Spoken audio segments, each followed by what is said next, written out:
بەناوی خۆی گەورە مهرەبان ئێمە وەک بۆردی پزیشکی مهرەبانی بەردەوامی لە خزمەتکردنی هاوڵاتیانی هەژار و کەم دەرامەت نەخۆشی هەژار و کەم دەرامەت لە شاری هەولێر و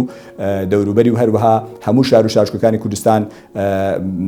پێمان خۆشە زیاتر خزمەتیان بکەین و بەردەوام دەبین و ڕۆژانە و هەروە هەفتانە و مانگانە بەردەوامی لە ئەنجامدانی نیشتەرگەری بۆیان و ئینشاءالله بەردەوام دەبین و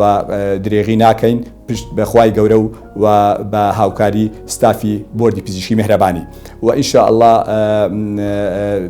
لە ئایندەیە لە بەرنامەماندا هەیە بتوانین لە هەموو بواری پزیشکیدا ئەو بوارانەی کە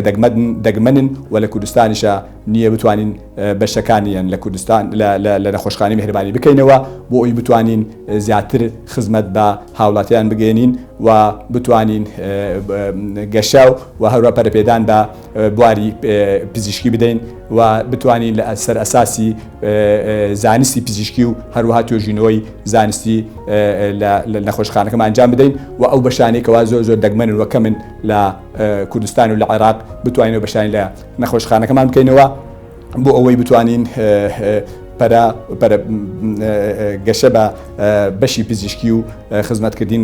نەخۆش بدەین لە نەخۆشخانەکەمان و بتوانین هەروەها یعنی شتێکی جیاواز و ناوازە پێشکەش بە هاوڵاتیانی هەژار و کەم دەرامەت بکەین لە هەولێر و لە هەموو کوردستان.